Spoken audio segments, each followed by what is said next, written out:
दहशतवादी संघटनांची नजर आता भारताकडे वळल्याचं दिसतंय। आत्मघातकी हल्ले होण्याची भीती आहे। गृह खात्याकडून दक्षतेचा इशाराही देण्यात आलाय। काश्मीरमध्ये ईद दरम्यान इसिस या दहशतवादी संघटनेचा झेंडाही दिसून आलाय। नेमकी काय आहे स्थिती आणि नेमके काय आहेत दहशतवादी संघटनांचे मनसुबे, याबाबतच आहे आमचा हा विशेष कार्यक्रम दहशतीचं सावट।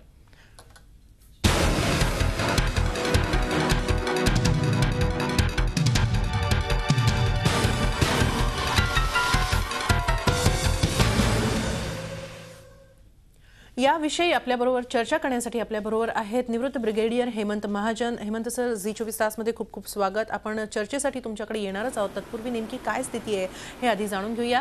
भारतात अल कायदाकडून आत्मघाती हल्ला होण्याची शक्यता एनएसजीने वर्तवली आहे। अल कायदा आणि इसिस या दहशतवादी संघटना एकमेकांशी हातमिळवणी करून भारतात हल्ले करू शकतात अशी भीती एनएसजीच्या महासंचालकांनी व्यक्त केली आहे। महाराष्ट्र आणि हरियाणा विधानसभा निवडणुकांचे निकाल 3 दिवसात लागणार आहेत।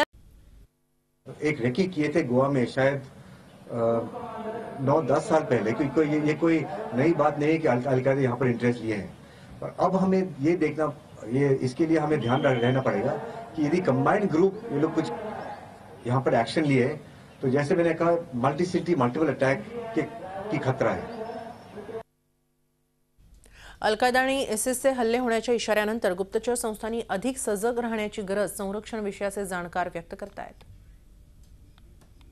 संदर्भ में खास हमारी जो अंदरूनी सुरक्षा, क्योंकि वो इतना संवेदनशील है, इनके जो भी कार्रवाई है भारत के अंदर, चाहे वो छोटे संख्या में हो, खुफिया एजेंसी और सिक्योरिटी जो हमारे बल हैं, चाहे स्थल सेना हो या पैरामिलिट्री या लोकल पुलिस, उनको इस विषय को बहुत निगरानी के साथ ध्यान देना मैं कहूँगा उचित होगा। याच विषयी आपण अधिक चर्चा करूया। आपल्याबरोबर आहेत निवृत्त ब्रिगेडियर हेमंत महाजन। हेमंत सर, सर्वात प्रथम इसिस भारतीय बाजारात हातपाय पसरू पाहत आहे। काही स्टॉक एक्सचेंजेसना सेबीने तसे इशारेही दिलेले आहेत। हे सारं जर आर्थिक दृष्ट्या जर इसिस भारतात पाय रोवू पाहत आहे तर हे सारं किती गंभीर आहे? भारतासाठी याचे काय परिणाम होऊ शकतात?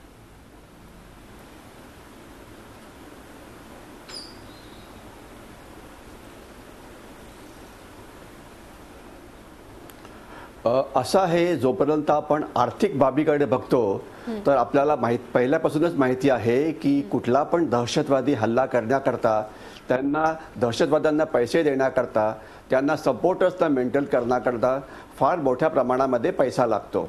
आणि हा पैसा पुष्कळ वेळा बाहेरनं सुद्धा येतो।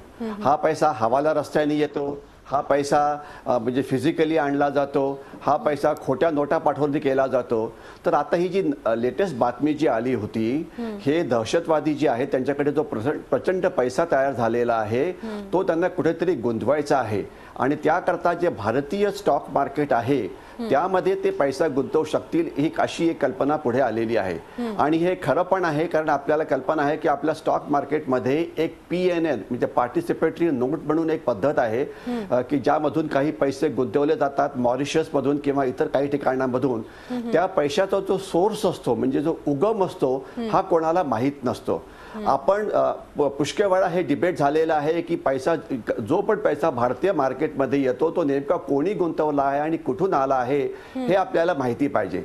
पण मग दुसरा विचार समोर असा आला होता, तो पैसा काळा असो की पांढरा असो, जोपर्यंत तो भारतामध्ये येतो आहे आणि भारताच्या अर्थव्यवस्थेला मदत करतो आहे तोपर्यंत आपल्याला फायदा आहे। पण हे असं हे बरोबर नाही। आपण नक्कीच जो पैसा बिना नाव सांगून जो भारतामध्ये येतो आहे त्याच्यावरती कंट्रोल ठेवायला पाहिजे। याच्यामुळे जरी आपल्या स्टॉक मार्केटमध्ये थोडी गुंतवणूक कमी झाली तरी काही फरक पडणार नाही, कारण दहशतवादी पैसा आपल्या देशात गुंतवणूक करणं हे अतिशय चुकीचं आहे। आणि दुसरं लक्ष आपलं खोट्या नोटांवरती सुद्धा पाहिजे। आपल्याला कल्पना असेल की जवळजवळ 5,000-6,000 कोटी खोट्या नोटा 500 रुपयाच्या आणि 1000 रुपयाच्या भारतीय मार्केटमध्ये पकडल्या गेलेल्या आहेत। तर अशा प्रकारे ही अर्थव्यवस्था जी दहशत आपल्या मध्ये पैसे आणून ज्या अर्थव्यवस्थेला आपला त्रास द्यायचा प्रयत्न करत आहेत दहशतवादी, ज्याच्यावरती जे आपलं एन्फोर्समेंट डायरेक्टरेट आहे, आपलं इकॉनॉमिक इंटेलिजन्स युनिट आहे, अशा अनेक संस्था असतात की ज्यांचं काम असतं की पैशाच्या ट्रान्झॅक्शनवरती लक्ष ठेवायचं। ज्याच्यावरती लक्ष ठेवून हा जो एक सोर्स आहे आतंकवादी संस्थांकडे, हा आपण नक्कीच थांबवायचा प्रयत्न करायला पाहिजे। नक्कीच. पण भारतासाठी कसं गंभीर ठरू शकतं, कारण भारताने अर्थातच सावध राहायला हवं, पण नेमकं काय करायला हवं, भारताची स्ट्रॅटेजी कशी असायला पाहिजे?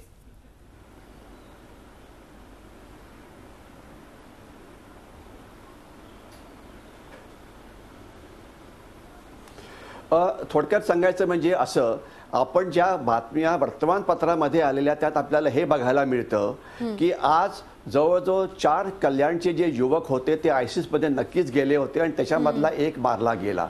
याच्याशिवाय गुप्तहेर संस्थांच्या माहितीप्रमाणे जवळजवळ 350 ते 400 युवक आज भारतातून मिसिंग आहेत आणि ते आयसिसमध्ये गेले असावे असा संशय आहे. अर्थातच गुप्तहेर संस्थांना याच्यावरती लक्ष ठेवावं लागेल. याच्याशिवाय आपण काश्मीरमध्ये बघितलं तर परवाच फ्रायडेला काश्मीरमधल्या काही युवकांनी जे आयसिसचे झेंडे होते ते दाखवायचा प्रयत्न केला होता आणि त्यांच्या तिथल्या काश्मीरच्या मुख्यमंत्र्यांची जी रिॲक्शन होती ही अतिशय खराब होती. त्यांनी म्हटलं होतं की ही खोडकर मुलं आहेत, ही खोडकर वगैरे काही नाही. अशा प्रकारे आयसिसचे जे सपोर्टर्स फ्लॅग दाखवायचा प्रयत्न करतायत किंवा त्यांच्या नावावरती काही कारवाई करण्याचा प्रयत्न करतायत त्यांना नक्कीच पकडलं पाहिजे आणि त्यांच्यावरती कारवाई करायला पाहिजे. याच्याशिवाय अजून एक महत्त्वाची गोष्ट अशी आहे की हैदराबादमध्ये सुद्धा काही युवकांना पकडण्यात आलं की ज्यांनी आयसिसचे टी-शर्ट घातले होते. सध्या जे भारतामध्ये होतं हे केवळ प्रतिकात्मक आहे की केवळ आपण एक दाखवायचा प्रयत्न करतोय की आम्ही त्यांना सपोर्ट करतोय. पण लक्षात ठेवा आयसिस हा एक सुन्नी दहशतवादी ग्रुप आहे आणि आपल्याच वर्तमानपत्रामध्ये एक बातमी आली होती एक मला वाटतं 2-3 आठवड्यापूर्वी की लखनौमधल्या अनेक शिया संस्थांनी असं एक स्टेटमेंट दिलं होतं की आयसिस जे शियांना मारू पाहतं इराक आणि सिरियामध्ये त्यांचं रक्षण करण्याकरता भारतामधले लखनौमधले 5000 युवक तयार आहेत त्यांच्या विरुद्ध लढण्यात जाण्याकरता. तर भारतातले शिया जाऊन तिथे लढणार किंवा भारतातले सुन्नी युवक जाऊन आयसिसच्या बाजूने लढणार हे अतिशय धोकेदायक आहे. आपल्या नागरिकांनी जगामध्ये जे अशा प्रकारचे दहशतवादी प्रॉब्लेम्स चालले असतात याच्यामध्ये अजिबातच अडकायला नको. तर म्हणून आपले युवक ते शिया असो की सुन्नी असो की अजून कोणी असो याच्यामध्ये अडकू नये म्हणून लक्ष आपण ठेवायला पाहिजे. आणि लक्ष ठेवायची जी जबाबदारी आहे ती गुप्तहेर संस्थांची आहे, ती पोलिसांची आहे, त्या फॅमिलीची आहे की ज्यामधले युवक असे थोडे उग्रवादी बनून काहीतरी वेड्यासारखा करायचा प्रयत्न करत आहेत, समाजाची आहे, त्या समाजातले कोणी धर्मगुरू असतील त्यांची आहे आणि त्यांचे जे इतर शेजारी वगैरे राहणारे आहेत त्यांची पण आहे. कारण जर असा कोणी जर युवक अशा चुकीच्या मार्गाने जात असेल तर त्याला बरोबरच्या मार्गावरती आणणं हे फार महत्त्वाचं आहे. आत्ताच आपल्याला मला वाटतं मागच्या आठवड्यात एक बातमी मिळाली होती की 4 युवक मला वाटतं बरेलीचे किंवा उत्तर प्रदेश मधले होते त्यांना बांगलादेश बॉर्डरवरती पकडण्यात आलं होतं. ते आयसिस मध्ये जॉईन होण्याकरता तिकडे चालले होते. त्यांना पकडलं, त्यांना परत आणलं आणि मला वाटतं आता शेवटच्या बातमीप्रमाणे त्यांना त्यांच्यावरती काही आरोप न ठेवता त्यांना सरळ त्यांच्या पेरेंट्सना हँडओव्हर केलेलं आहे. तर अशा प्रकारे जे पण मिसिंग युवक आहेत जे आपल्या घरातून गेले 6 महिने 8 महिने गायब आहेत त्यांचा एक डेटाबेस त्यांची आकडेवारी तयार करायला पाहिजे आणि ते नेमके कुठे गेले ते बघायला पाहिजे. होऊ शकतं की काही जण केवळ क्राईममध्ये अडकलेले आहेत, काही नोकरी करण्याकरता बाहेर गेलेले आहेत, पण ज्यांचा अजिबातच पत्ता नाही गेले 6-7 महिन्यापासून हे नक्कीच आहे हे कुठल्या तरी गैरकृत्यामध्ये अडकलेले आहेत.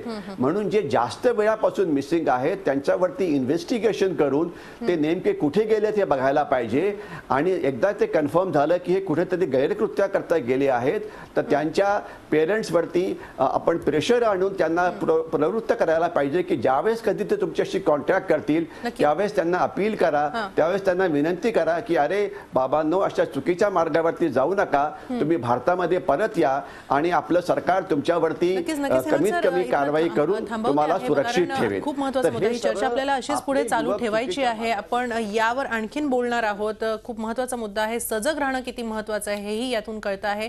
पण इथं वेळ झाली का छोट्याशा ब्रेकची. कुठे जाऊ नका, पाहत राहा झी 24 तास. रहा एक पाऊल.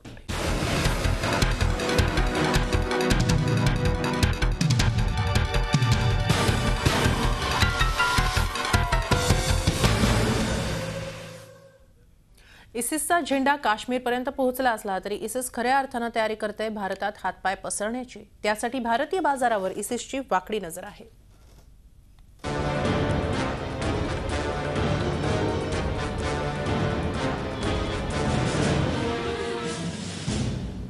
भारताच्या बाजारात दहशतवादाचा पैसा?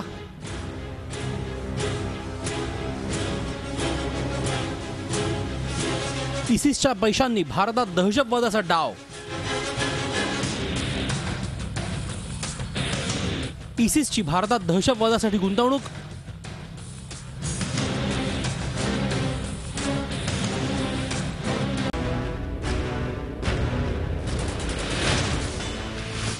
इसिसचा पैसा कसा पोहोचला भारतात? काश्मीरमध्ये इसिसचा झेंडा दिसायला लागलाय. त्याच वेळी दिल्लीमध्ये इसिसचा पैसा खुळखुळण्याची चिन्ह दिसत आहेत.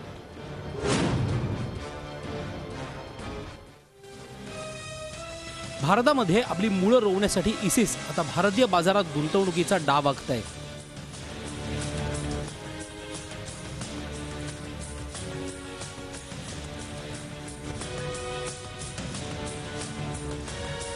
Security and exchanges board of India अर्थात सेबीनंच ही शंका उपस्थित केली आहे. सेबीनं या संदर्भातल्या सूचना सगळ्या स्टॉक एक्सचेंजेसना दिल्या आहेत.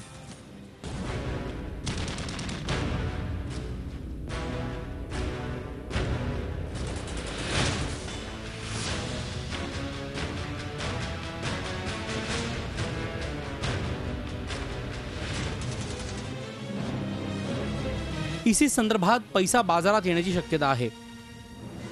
युनायटेड नेशन्स सिक्युरिटी काउन्सिलनं पाठवलेला ताजा अहवालही सेबीनं स्टॉक एक्सचेंजेसना पाठवलाय,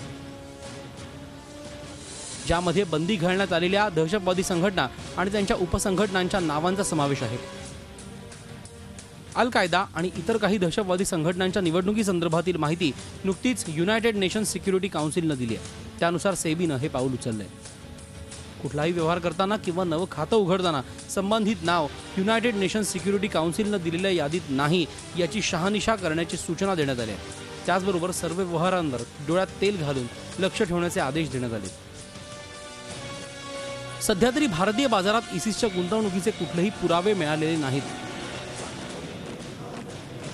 पण जगभरात दहशतवाद पसरवण्याच्या मार्गावर असलेलं इसिस भारतामध्ये पाय पसरवण्याच्या प्रयत्नात आहे.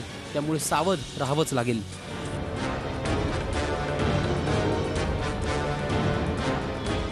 Bureau report, Zee media.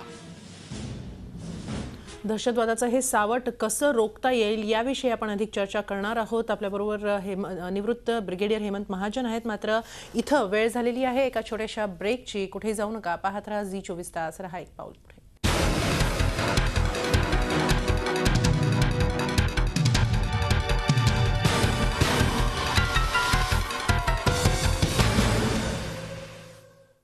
भारतीय बाजारावर इसिसची कशी वाकडी नजर आहे हे आपण ब्रेकवर जाण्याआधी पाहिलेलं आहे. आपण याबाबत आता अधिक चर्चा करूया. आपल्याबरोबर आहेत निवृत्त ब्रिगेडियर हेमंत महाजन. हेमंत सर, काय सांगाल? मगाशी जसं तुम्ही सांगितलं की भारतीय बाजारात येणारा पैसा नेमका कुठून आलेला आहे, त्याचा सोर्स कळू शकणं काहीसं कठीण आहे. पण असं जरी असलं तरी सुद्धा असा सोर्स न करणं किती घातक आहे, कारण दहशतवादी संघटना इसिस सारखी ती पैसा गुंतू पाहते आहे भारतात. अशा वेळी भारतानं काय नेमकं करायला हवं? हा पैसा किंवा दहशतवादाचा हा पैसा कसा रोखता येईल?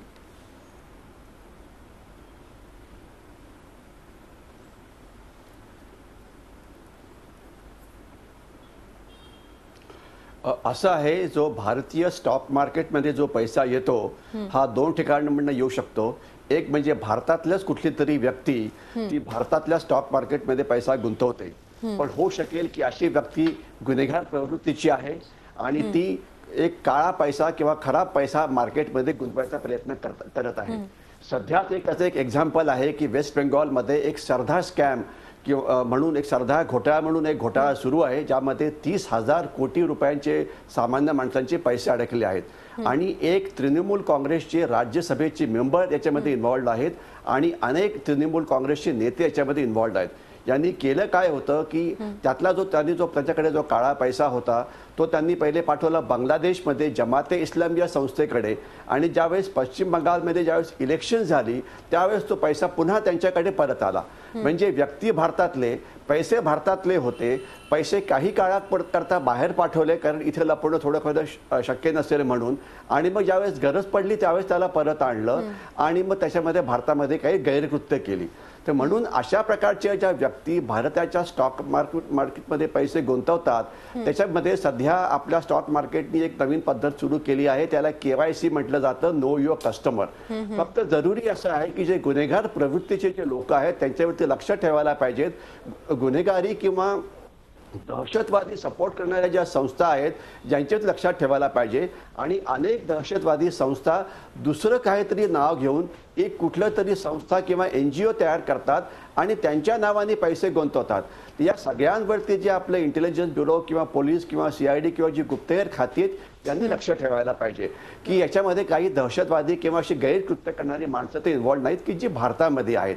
दुसरा प्रश्न आहे की जो पैसा भारताच्या बाहेरून परदेशातमधनं येतो, हा पैसा ज्यावेळेस येतो, ज्यावेळेस तो लीगल मार्गाने येतो त्यावेळेला काही प्रॉब्लेम नसतो.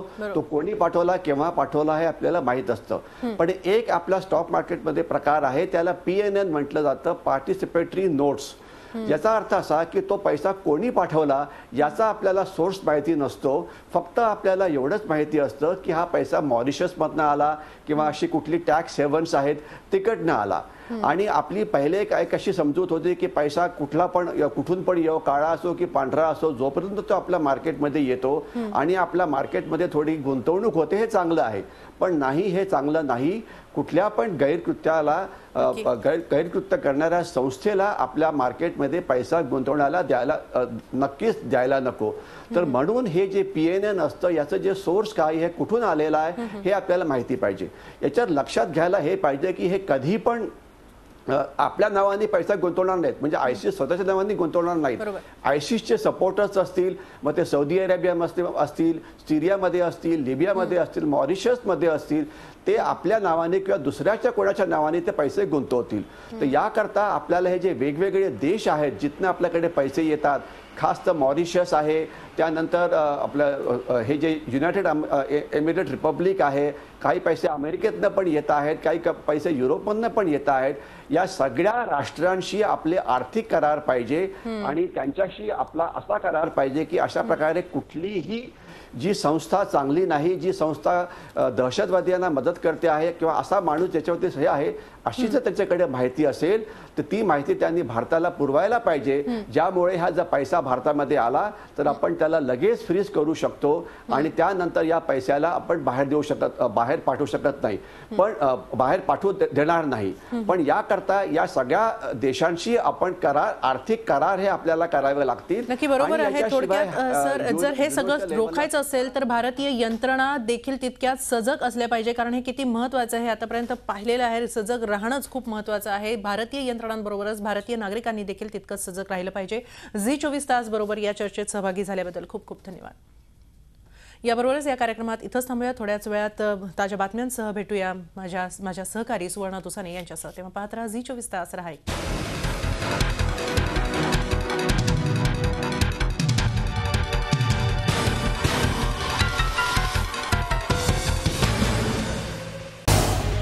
झी24 तास, रहा एक पाऊल पुढे.